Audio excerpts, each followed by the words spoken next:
ሰላም እንደምን ሰነበታችሁ የአገሬ ልጆች።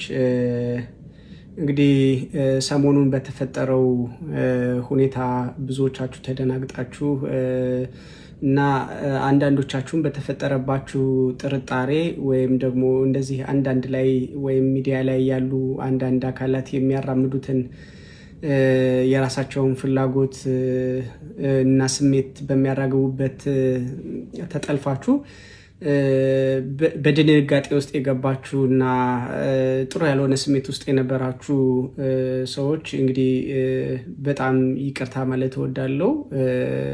ለተፈጠረባችሁ ወይም ለደረሰባችሁ ድንጋጤ በጣም ይቅርታ ማለት እወዳለሁ። እንግዲህ እኔ ሰሞኑን የተፈጠሩ ነገሮችን ለማስተካከል ከላይ ታች እያልኩኝ ነው የሰነበትኩት። ያው እየሰራሁት ከነበረው ስራ ማለትም እየሄድኩባቸው ካሉ ሂደቶች አማካኝነት እንደው ከዚህም የከፋ ከዚህም የባሰ ነገር እንደሚደርስብኝ እርግጠኛ ነበርኩኝ። ግን እኔ ላይ ከሚደርሰው ሀገራችን የምታጣው ነገር ወይም ሀገሬ የምታጣው ነገር ወይም ሀገሬ የምትከፍለው ዋጋ ስለማይበልጥ ነበረ ስራመድ የነበረው። ከዋይቤስ ጋር ግን ይገናኛል ብዬ አላሰብኩም ነበር። እሱ በጣም አስደንግጦኛል። ምክንያቱም ዋይቤስ ላይ በጣም ብዙ ሺህ እንደተወራው 40 ሺህ ምናምን ባይደርስም ከ7,000 እስከ 8,000 አካባቢ የሚሆኑ ሰዎች አሁን በደንብ ካውንት እናደርጋለን። ሰሞኑን ትንሽ ሰራተኞቻችን ላይም ትንሽ ድንጋጤ ስለተፈጠረ መደበኛ ስራቸው ላይ መሆን ስላልቻሉ ኤግዛክት ወይም ትክክለኛ መረጃውን ማግኘት ስላልቻልኩኝ ነው።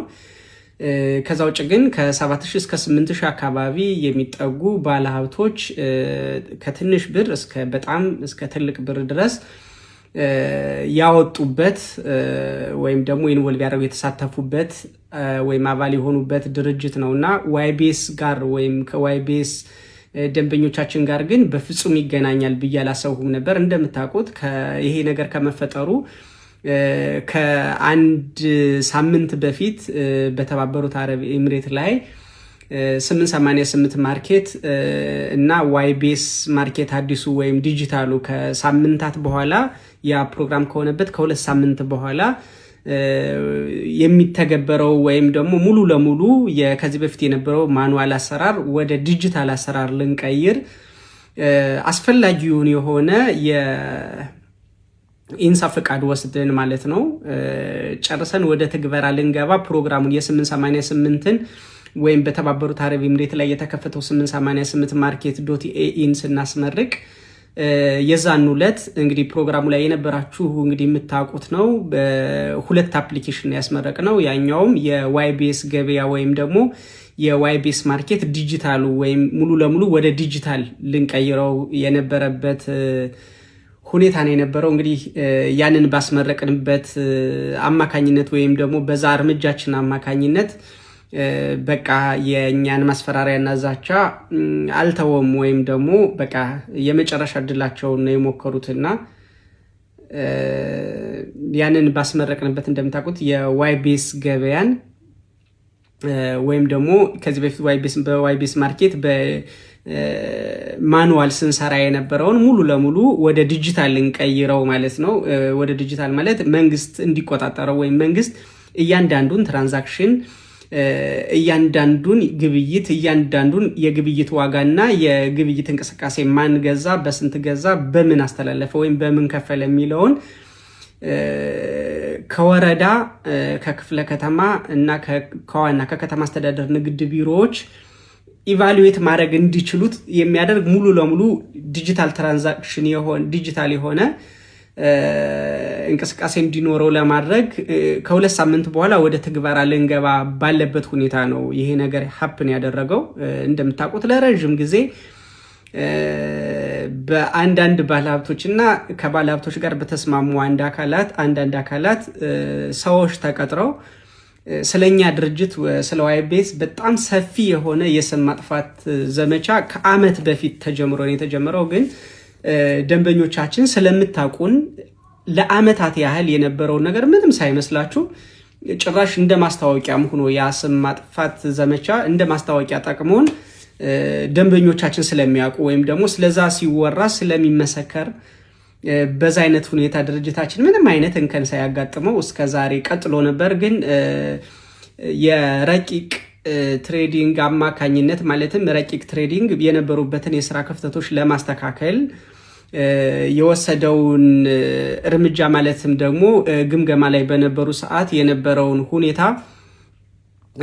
ዘግተው እንደጠፉ ተደርጎ ወይም ደግሞ ላለመመለስ ዘግተው እንደጠፉ ተደርጎ ዘግተው ጠፍተዋል የሚል የዘመቻ ወይም ደግሞ ወሬ መወራት ሲጀምር እንግዲህ ያ ነገር ፖስት ከተደረገበት ከምሽቱ 4 ሰዓት ጀምሮ ሌሊት ድረስ በሌሊት ማለት ነው የኛ ደንበኞችም ጭምር በፈጠራችሁት ግርግር አማካኝነት ቢሮአችን ገብተን ስራ መጀመር ማንችልበት ሁኔታ ተፈጠረ። በዛ አማካኝነት ነው ዋይቤስ ለጊዜው የተቋረጠው ማለት ነው። አሁንም በደንብ ልብ እንድትሉልን የምንፈልገው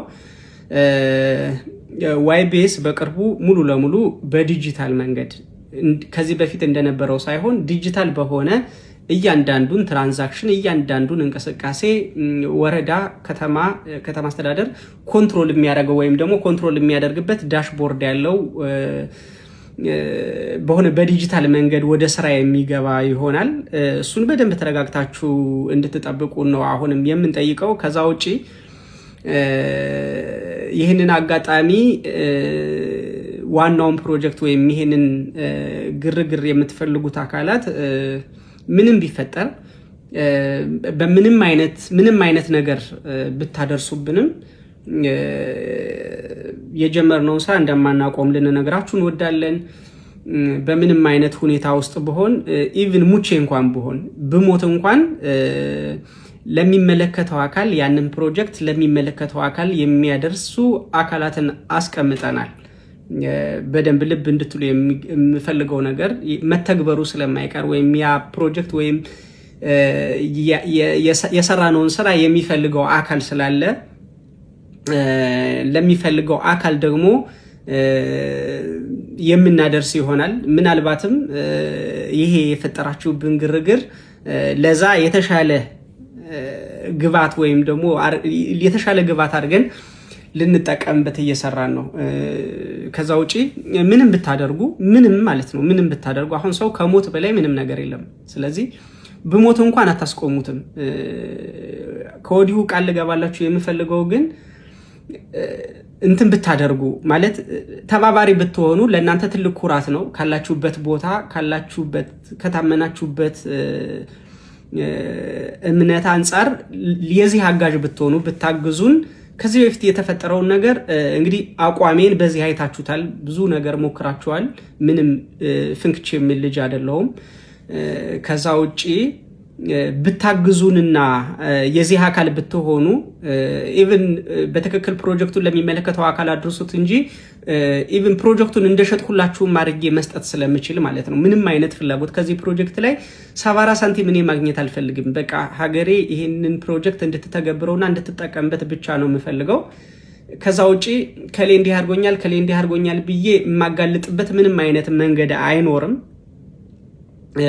በግል ይሄ ፐርሰናሊ ወይም ፋሚሊየር በሆነ ኬዝ እንትን ካደረጋችሁኝ ከሞከራችሁኝ ወይም ከነካካችሁኝ ውጭ ያለውን ማለት ነው።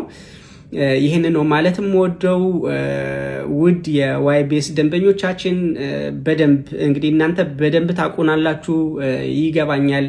ለዝም ስላልሁኝ ስለጠፋሁኝ ተደናግጣችኋል፣ እውነት መስሏችኋል። ግን እኔ እንግዲህ ለ4 ዓመት ያህል ታቆኛላችሁ። ለ4 ዓመት ያህል ያለምንም ክፍተት ያለምንም ቅንጣት ችግር ነው ስናገለግላችሁ የነበረ። በጣም ብዙዎቻችሁ ተለውጣችኋል። ዛሬ ይህን ያህል እያላችሁ ወይም ደግሞ በየሚዲያው እየወጣችሁ የምትናገሩት ከኛ ጋር የሰራችሁት እንደሆነ ማወቅ አለባችሁ። ይህንን ማመን አለባችሁ። ለዚህም ልታመሰግኑን ይገባል። ከዛ ውጪ እኔ የምታቆኝ ወልደ ጊዮርጊስ ነኝ። ስለዚህ የምታውቁት ወልደ ጊዮርጊስ ደግሞ እንግዲህ ባህሪውን ታውቃላችሁ። እንግዲህ በቅርቡ ወደ ስራ እንመለሳለን። ያልሆነ ግርግር በመፍጠር ወይም ደግሞ አልባሌ ቦታዎች ላይ ያሉ ነገሮችን ባለማበለሻሸት ቶሎ ለመመለስ እንድታግዙን ስል ጠይቃለሁ። አመሰግናለሁ።